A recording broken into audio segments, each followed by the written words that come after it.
Hello everyone, welcome back to YouTube channel youth academy. तो आपको भी पता है जो हमारे विजय थलापति हैं उन्होंने एज ए सीएम ओथ ले ली है। तो इनके लिए बहुत ही अच्छा अवसर है अपने आप को साबित करने का। एज एन एक्टर ये अपने आप को साबित करते आए हैं और साउथ के नहीं, हमारे पैन इंडिया के सुपरस्टार कहलाते हैं। तो सबसे पहले इनको कॉन्ग्रेचुलेशन। और आज का चैप्टर हमारे ही पॉलिटिकल बैकग्राउंड पर रहने वाला है। जैसे यहाँ पर एक हंग असेंबली का जो सिचुएशन है वो देखने को मिली थी कि कोई भी जो गवर्नमेंट थी उन्होंने मेजोरिटी हासिल नहीं की और अलायंस में या कोalition में गठबंधन की सरकार जिसे कहते हैं उसके ज़रिए हमारे थलापति हैं वो एज अ चीफ मिनिस्टर उन्होंने ओथ ली। तो इसमें ही सबसे पहले आज हमारा टॉपिक रहने वाला है यूनियन एग्जीक्यूटिव पे, जो हमारे आर्टिकल 74 में भी दिया गया है, जिसका जिक्र जहाँ पर बताया गया है यूनियन काउंसिल ऑफ मिनिस्टर किसे कहते हैं।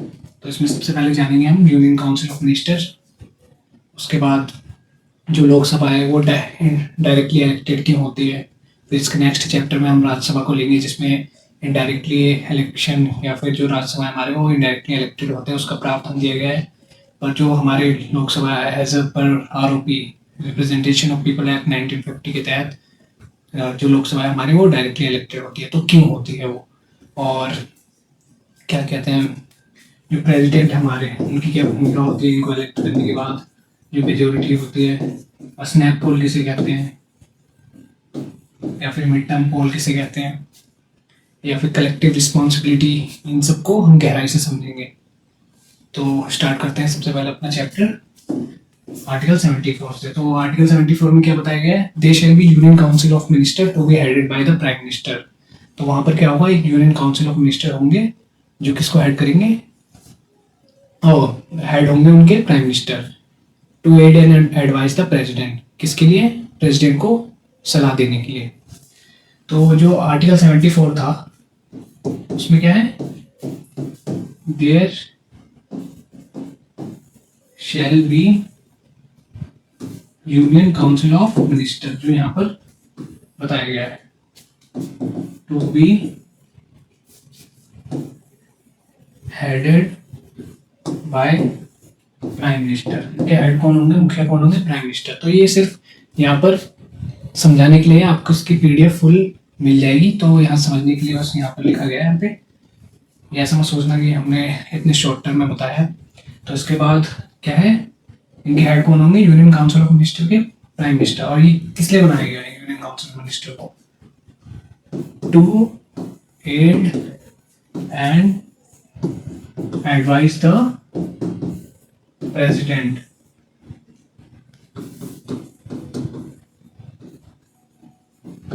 इन डिस्चार्ज ऑफ हिज ड्यूटी, उनके duty discharge of his function कह सकते हैं कि जो उनका कार्य है उनको समझाने के लिए, उनको सलाह देने के लिए।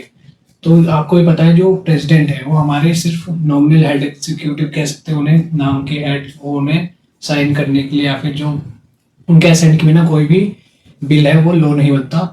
तो जो असली कानून है वो हमारे यूनियन काउंसिल ऑफ मिनिस्टर, जो लोकसभा है राज्यसभा है वो बनाते हैं। तो आपको भी बताइए, हमने पिछले क्लास में भी गहराई से समझा है। तो इनको सलाह देने के लिए, प्रेसिडेंट को सलाह देने के लिए क्या है हमारे पास, यूनियन काउंसिल ऑफ मिनिस्टर, जिसका जिक्र आर्टिकल 74 में किया गया है। तो यही समझाया गया यहाँ पे।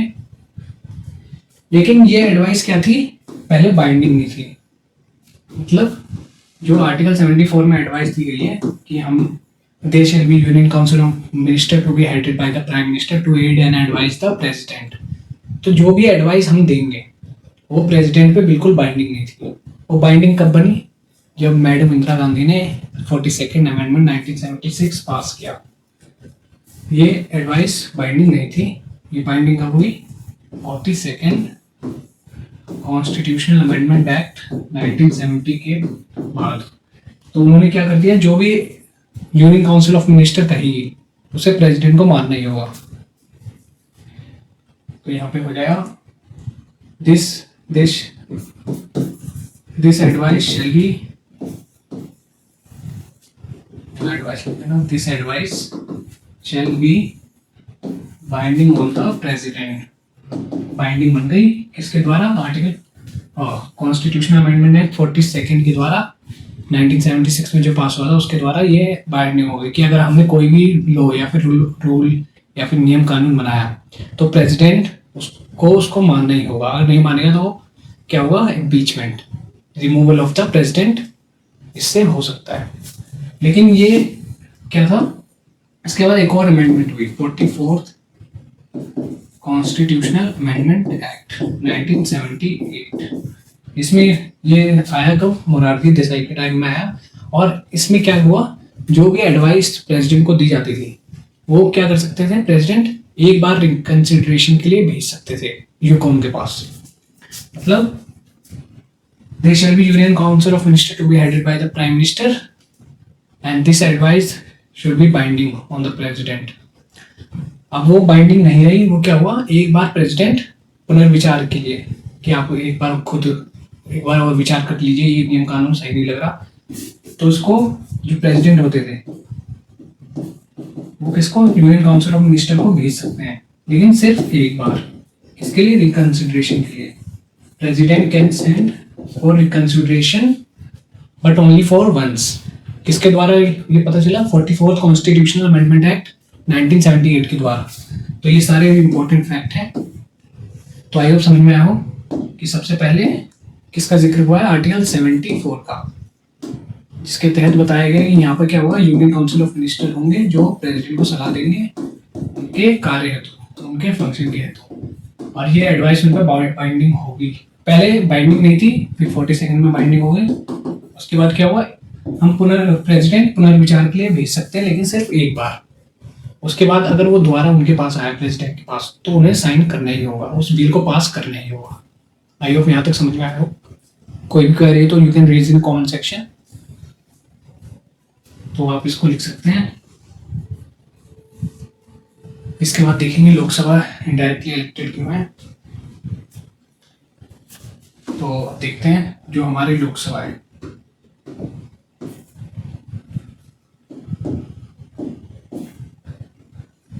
हमारी क्या है, लोकसभा क्या है, डायरेक्टली इलेक्टेड है। ऐसा क्यों है, और हर 5 साल बाद ये डिसॉल्व क्यों हो जाती है, हर 5 years के बाद क्या हो जाती है, डिसॉल्व।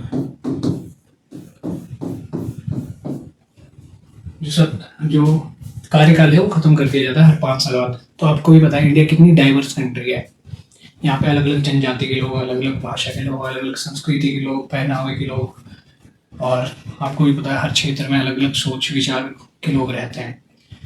तो इंडिया जैसी डाइवर्स कंट्री को संभालने के लिए कोई फिक्स किंग होना क्या है, एक काल्पनिक या फिर काल्पनिक चीज़ है। जैसे हमने इतिहास में देखा कि एक राजा हुआ करते थे, उनके विचार किसी पर, जो विचार थे उनके किसी पे थोपते थे, तो वो एक विद्रोह की भावना उत्पन्न होती थी। इसलिए हर 5 साल बाद क्या होता है, चुनाव होते हैं। क्यों, क्योंकि आपको भी पता है इंडिया जैसी कंट्री में कोई भी अगर छोटा सा भी चुनाव जीतता है तो वो अपनी शक्ति को खोना नहीं चाहता। तो अगर चुनाव नहीं होंगे तो जो भी पीढ़ी दर पीढ़ी है वो अपने राजा या फिर अपने जो मुख्यमंत्री होंगे, पीएम होंगे, वो अपने पीढ़ियों को, अपने बेटे को, अपने परपोते को ऐसे ही पीढ़ी दर पीढ़ी चलाते रहेंगे। इसलिए हमारे कॉन्स्टिट्यूशन में प्रावधान किया गया कि हर 5 साल बाद क्या होंगे, चुनाव होंगे। किस लिए, टू अवॉइड डिस्पोटिज्म। ये सबसे सटीक आंसर होगा इसका, टू अवॉइड डिस्पोटिज्म। तानाशाह को या तानाशाही व्यवस्था को रोकने के लिए हम हर 5 साल बाद क्या कराते हैं, चुनाव कराते हैं। और इन जनप्रतिनिधियों को, मेंबर ऑफ पार्लियामेंट और मेंबर ऑफ लेजिस्लेटिव असेंबली को हम लोगों के पास भेजते हैं। किसके लिए, मैंडेट मांगने के लिए, जनादेश मांगने के लिए, लोगों की जो विचार है उनको समझने के लिए, उनकी क्या राय है। इसलिए दोबारा चुनाव कराने की आवश्यकता होती है ताकि लोग अपनी जो राय है वो अपने प्रतिनिधियों के द्वारा व्यक्त कर सके कि कौन उम्मीदवार उनके लिए सबसे अच्छे हैं। तो इतने बड़े देश को बांधे रखने के लिए हमारे लिए देश में या फिर कॉन्स्टिट्यूशन में प्रावधान किया गया, हर 5 साल बाद चुनाव की व्यवस्था की गई, इसको रोकने के लिए, टू अवॉइड डिस्पोटिज्म, तानाशाही को रोकने के लिए। आई होप समझ में आया होगा। तभी हमारे जो प्रतिनिधि है वो आते हैं मैंडेट मांगने के लिए हमसे, हमारी राय मांगने के लिए कि आपको कौन से प्रतिनिधि ज़्यादा पसंद है, ये सब। तो आई होप समझ में आया होगा। तो ये लिखना है तो लिख सकते हैं। ये कहाँ पर दिया गया है? ROP, representation of people act 1950 में इसको बताया गया है कि हर 5 साल बाद चुनाव होंगे, और ये कैसे होंगे? प्रत्यक्ष रूप से होंगे। हम डायरेक्टली चूज करेंगे अपने प्रतिनिधि को। तो कोई भी कमेंट हो, कोई भी क्वेरी हो तो you can raise in comment section. तो इतना लिख लीजिए।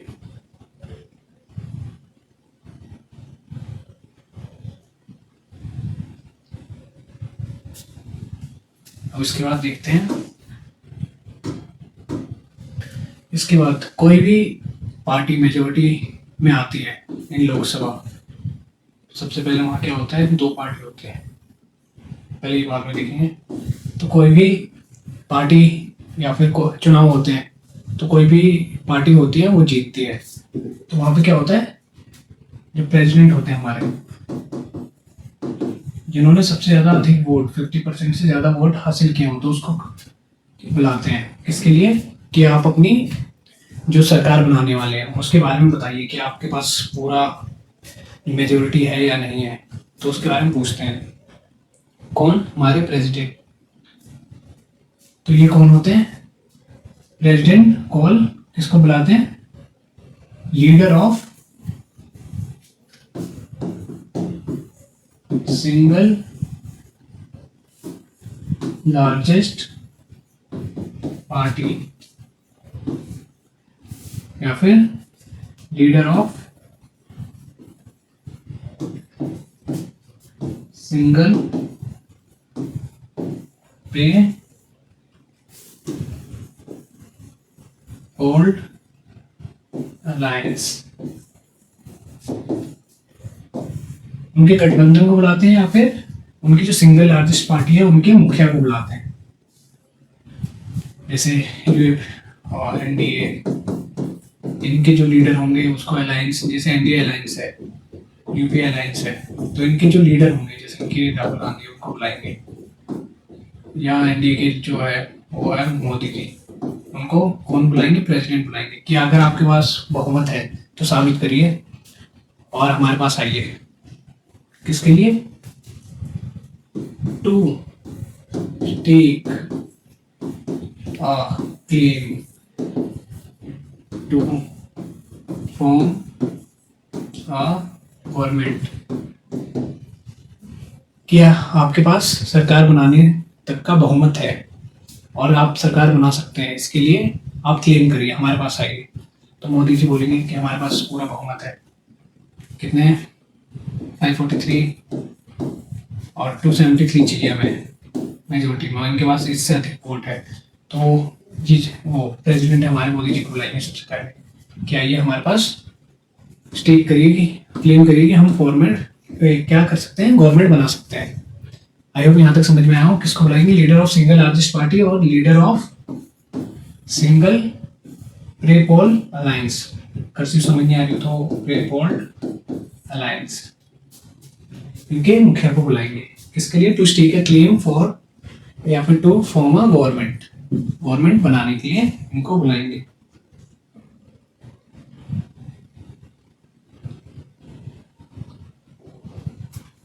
उसके बाद क्या होगा? यहाँ पे लिखा हुआ है, ऑप्शन में आओ। अब एक और है कि फिर ये क्या करेंगे? प्रेसिडेंट मोदी जी को बोलेंगे कि आप साबित करिए कि आपके पास नो कॉन्फिडेंस मोशन, आप एक बिल पास करिए। 30 डेज का टाइम देंगे मोदी को कि आप अपना बहुमत है, जो मेजोरिटी है आपने जो जीती है उसको साबित करने का। अगर जो हमारी बीजेपी पार्टी है या फिर जो मोदी की गवर्नमेंट है वो साबित कर देती है कि इनके पास बहुमत है, तो वो क्या करेंगे? पार्टी बना लेंगे। अगर नहीं कर पाते, मेजोरिटी साबित नहीं कर पाते 30 दिन के अंदर, तो जो प्रेसिडेंट हमारे राष्ट्रपति है वो अन्य उम्मीदवार को बुलाएंगे जो कि it can be Rahul Gandhi और another person from member of parliament, Lok Sabha से अन्य उम्मीदवार को बुलाएंगे जो भी हकदार होंगे। तो उसको बोलेंगे आपके पास मेजोरिटी है, तो वो बोलेंगे राहुल गांधी बोलेंगे हाँ है, तो उनको 30 डेज का टाइम देंगे। अगर वो 30 दिन के अंदर अपनी क्या बहुमत साबित कर देते तो वो क्या करेंगे, वो गवर्नमेंट बना लेंगे। अगर नहीं कर पाते, इस केस में क्या हो रहा है, कोई भी अगर नहीं बना पाता तो वो क्या हो जाएगा, दोबारा चुनाव होंगे। किसके? लोकसभा के। उसे क्या कहेंगे, जो चुनाव होंगे उसे कहेंगे स्नैप पोल या फिर मिड टर्म पोल। मिड टर्म पोल, ये दो चीजें कहेंगे। अगर कोई भी जो पार्टी है वो अपने आप को इतनी मेजोरिटी में नहीं ला पाती कि वो क्या कर सके, to stake a claim to form a government, कि गवर्नमेंट सरकार बना सके, उसके बीच में क्या होगा, एक हंग असेंबली की सिचुएशन बन जाएगी और जो चुनाव है उसको दोबारा बनाना या फिर दोबारा करवाना पड़ेगा। इसी को कहेंगे स्नैप पोल या फिर मिड टर्म पोल। तो आई होप समझ में आया हो, यहाँ तक लिख लीजिए। उसके बाद नेक्स्ट देखते हैं।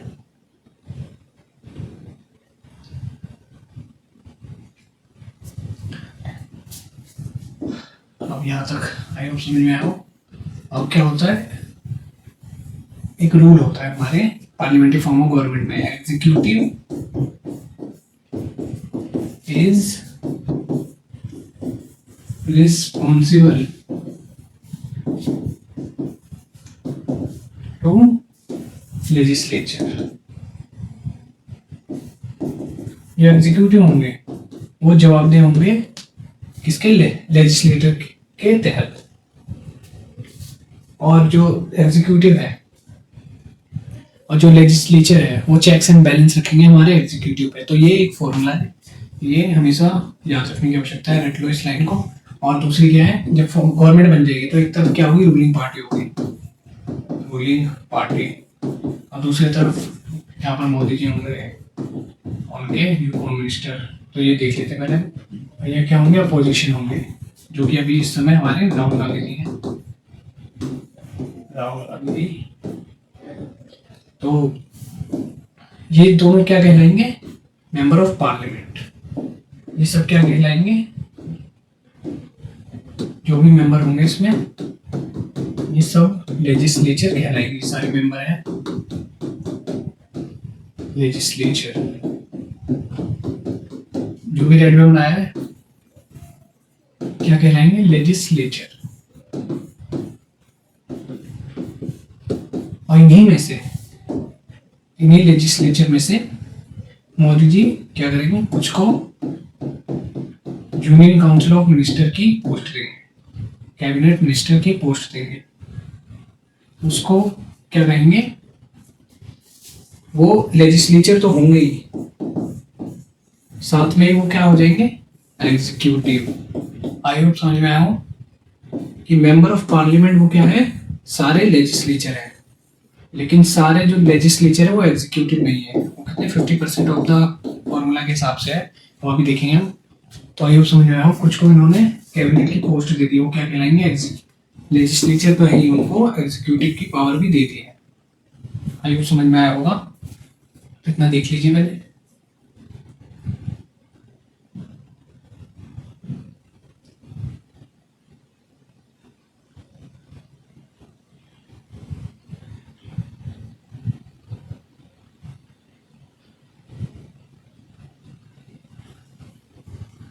तो उसके बाद एक और चीज देख लेते हैं। तो जो कैबिनेट मिनिस्टर है वो क्या है, हमारे एग्जीक्यूटिव है। तो ये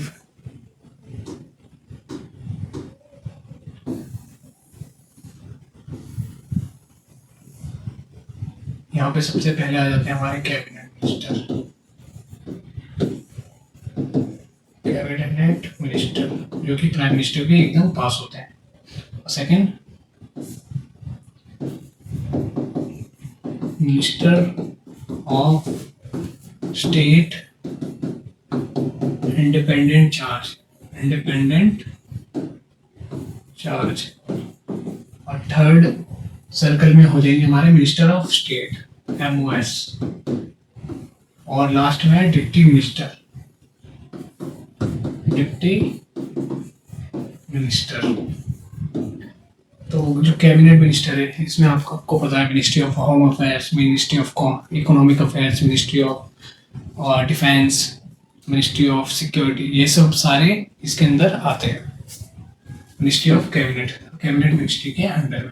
तो इसी को ही जो, क्योंकि ये प्राइम मिनिस्टर के सबसे करीबी होते हैं तो इन्हीं को ही सबसे क्या कहते हैं, strongest.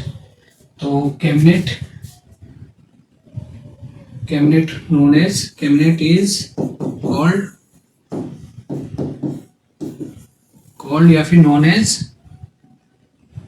Cabinet is called as nucleus of power, क्योंकि ये सबसे पास होते हैं किसके, प्राइम मिनिस्टर के। तो सबसे शक्तिशाली कौन कहलाते हैं, कैबिनेट।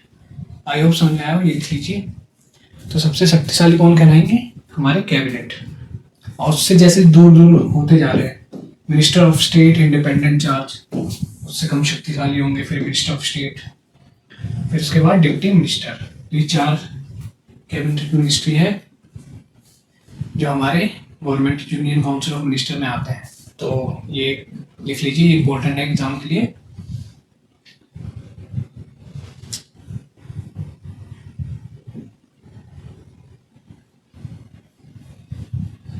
तो इसके बाद देख लेते हैं मिनिस्टर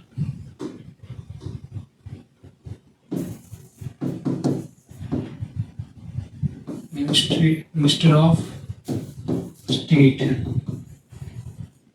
इंडिपेंडेंट चार्ज। ये क्या होता है, मिनिस्ट्री को शेयर नहीं करते। जैसे एक कोई संस्था है, इंस्टीट्यूशन है, उसके अंदर सिर्फ एक ही minister of charge independent charges होंगे। अगर समझाया हूँ, ministry of charge independent charges एक ही होंगे, जो भी यहाँ से मेंबर जाएंगे वो एक ही जाएंगे। लेकिन जो MOS है, मिनिस्ट्री ऑफ मिनिस्टर चार्ज, जो MOS है वो उनके क्या होंगे, वो अपने आप को शेयर करेंगे, एज ए मेंबर वो अपने आप को शेयर करेंगे। तो आई होप समझ में आया। जो मिनिस्टर ऑफ स्टेट है इंडिपेंडेंट चार्ज, वो अपने आप को शेयर नहीं करेंगे। अरे मिनिस्टर ऑफ स्टेट, और जो मिनिस्ट्री ऑफ स्टेट है वो अपने आप को क्या करेंगे, शेयर करेंगे। जैसे कोई एक इंस्टीट्यूशन है, उसके अंदर मिनिस्ट्री ऑफ स्टेट के कई मेंबर हो सकते हैं, 4, 5, 2, 3, जितने भी। लेकिन जो ministry of state independent charge हैं उनके सिर्फ एक ही मेंबर होंगे। आई होप समझ में आया हो। तो उनकी सुप्रीमेसी ज़्यादा होगी और उन पर पावर भी ज़्यादा होगी। आई होप समझ में आया यहाँ तक। अब नेक्स्ट क्वेश्चन इसी पे ले लेते हैं। Who will be the part of union council of minister, या यूनियन काउंसिल ऑफ मिनिस्टर की जगह कैबिनेट मिनिस्टर लिख लेते हैं। Who will be the part of cabinet? पहले लिख लेते हैं MOS, ministry of state independent charge, ministry of state, ministry of home affairs, ministry of, पहला ऑप्शन, दूसरा ऑप्शन, तीसरा और चौथा ministry of economic affairs, economic affairs. तो इनमें से कौन से मेंबर होंगे जो कैबिनेट के पार्ट होंगे? तो बहुत ही ट्रिकी क्वेश्चन है और आपके लिए इम्पोर्टेंट है, तो लिख लीजिए who will be the part of the cabinet. Cabinet के कौन पार्ट होंगे इन चारों में से?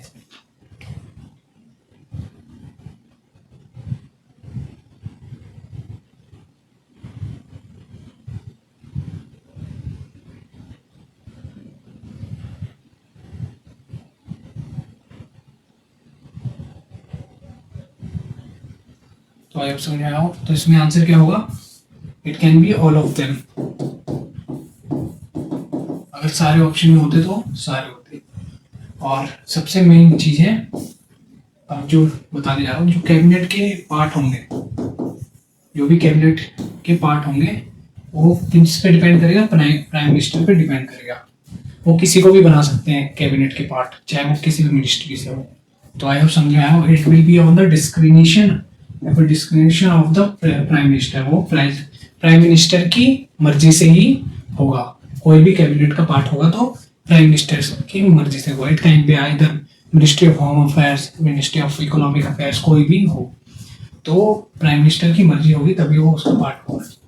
और कोई भी हो सकते हैं, इसमें कोई फिक्स मिनिस्ट्री नहीं लिखी गई है कि ये वाली होंगे ये वाली नहीं होंगी। तो आई होप समझाया होगा। और नेक्स्ट देख लेते हैं। तो जैसे हमने लोकसभा में मेंबर आए, तो ये हमारा ओपोजिशन हुआ है, ये हमारे रूलिंग पार्टी। तो मोदी जी ने कहा कि पहले तो उन्होंने 50-60 मिनिस्टर बना दिए जो भी हैं, उसके बाद और भी लोगों को खुश करने के लिए और भी लोगों ने कहा सर हमें भी कैबिनेट मिनिस्टर बनना है, हमें भी उस पद पे जाना है। तो उन्होंने, मोदी जी ने क्या किया, खुश करने के लिए इसमें कर दिया, 110 को बना दिया।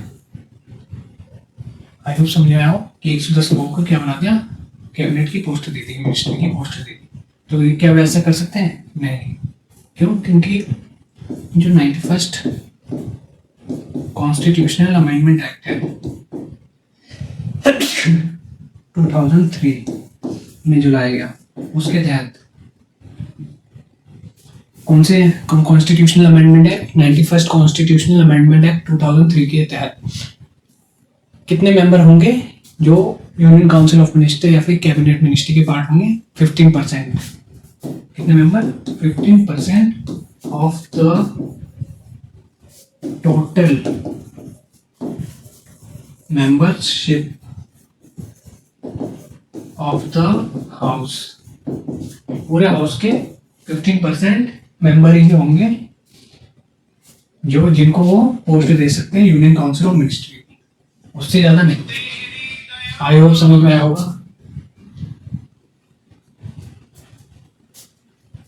अब इसके बाद आगे और बढ़ते हैं। लिख लीजिए 15% of the total membership of the house, और किसके तहत? 91st कॉन्स्टिट्यूशन अमेंडमेंट एक्ट के तहत बताया गया। और जो भी प्राइम मिनिस्टर है, सीएम है, वो अपनी मर्जी से किसी को भी यूनियन काउंसिल ऑफ मिनिस्टर की पोस्ट दे सकते हैं अपील करने के लिए। यहाँ पर बाइंडिंग है, और वो बाइंडिंग हमने यहाँ पे लिख दिया, आप लिख लीजिए इसे। और तो ये इस किस लिए करते हैं? ये रेशियो आएगा 1:5 के, कि 5 लेजिस्लेचर है तो 1 एग्जीक्यूटिव होंगे।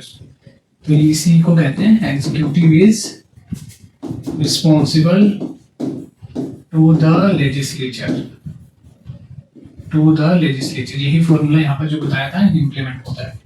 क्यों? क्योंकि जो एग्जीक्यूटिव है, अगर उनकी संख्या ज्यादा हो जाएगी तो लेजिस्लेचर है हमारे, वो उन पे ध्यान, चेक्स एंड बैलेंस अपने आप को नहीं रख पाएंगे कि क्या वो गलत कर रहे हैं। अगर गलत भी कर रहे होंगे तो उनको क्या कर देंगे, उनके डिसीजन को अपहोल्ड कर देंगे, अफेक्ट कर देंगे। तो इसलिए जो लेजिस्लेचर है उनको हमें क्या करना है, लेजिस्लेचर नीड्स टू कीप और on the executive, that's why उनकी संख्या 15% से ज्यादा नहीं होनी चाहिए। तो आई होप समझ में आया होगा। इतना लिख लीजिए।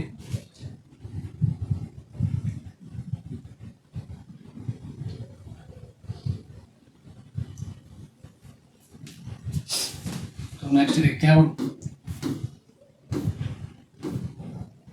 तो आर्टिकल 75 हमारा बताता है क्या? Collective responsibility.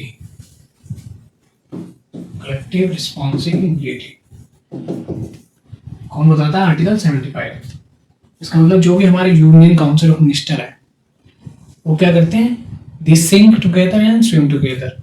अगर वो डूबेंगे तो साथ में डूबेंगे, और स्विम कर रहे हैं तो साथ में कर रहे हैं। मतलब अगर वो मेजोरिटी हासिल होंगे तो सबको ही मेजोरिटी हासिल है, ये नहीं कि सिर्फ एक ही मेंबर को मेजोरिटी हासिल है। अगर मेजोरिटी जाएगी तो सबकी साथ में चली जाएगी, तो सरकार गिरेगी तो एक साथ गिरेगी, ये नहीं कि किसी एक मेंबर की सरकार गिरेगी। तो आइए समझ में आओ। जैसे जो मिनिस्ट्री ऑफ होम अफेयर्स है, उन्होंने कुछ इंटरव्यू में या फिर जो न्यूज़ में या कहीं पर कुछ गलत बोल दिया, तो जो मिनिस्ट्री ऑफ इकोनॉमिक अफेयर्स है वो ऐसा बयान नहीं दे सकते कि हाँ उन्हें ऐसा नहीं बोलना चाहिए मिनिस्ट्री ऑफ होम अफेयर्स को, ये गलत है। तो इससे क्या होगा? दोनों में द्वेष, और इन दोनों में जो डिसीजन मेकिंग है वो एकदम अलग होगी, जिसके कारण ये एक साथ नहीं दिखेंगे। अगर उन्होंने कुछ भी बोला तो इनको भी उन पे मानना पड़ेगा, या फिर उन्होंने कुछ गलत बोला तब भी उन्हें मानना पड़ेगा कि हाँ इन्होंने गलत नहीं बोला है, उनका सहयोग करना पड़ेगा चाहे वो गलत ही हो। इसी को ही कलेक्टिव रिस्पॉन्सिबिलिटी कहते हैं कि अगर मैंने कुछ या फिर किसी मिनिस्टर ने कुछ अलग बोला है तो उसका सहयोग करना पड़ेगा सबको। तो यहाँ पर आर्टिकल 75 में ये बताया गया कि they can be appear unanimous in their decision. वो अलग दिख सकते हैं अपने डिसीजन में, बट उनको होना नहीं चाहिए ऐसा। तो आए समझ में आओ, इसका मतलब है सिंक और स्विम टुगेदर।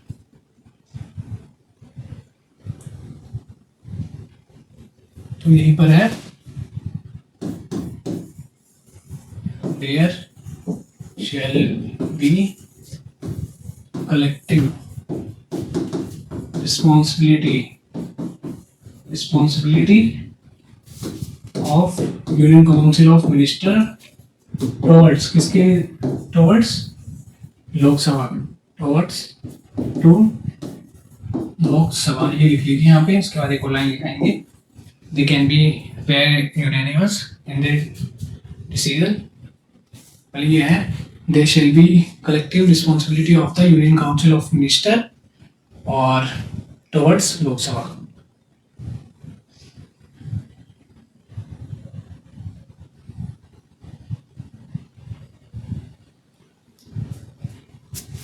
एक और है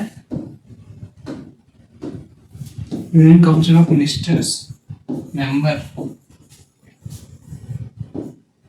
should appear unanimous। मतलब एक जैसे दिखने चाहिए, even if there is a difference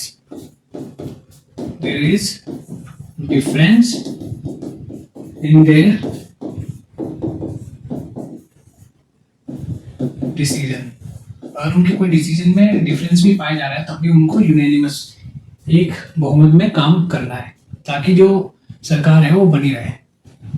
I hope समझ में आया हो। तो आज का लेक्चर इतना ही रहने वाला है। तो कोई भी क्वेरी हो तो you can reach in comment section.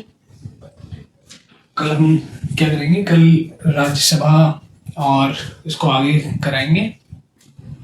तो कोई भी क्वेरी हो तो you can reach in comment section. और congratulations to the team of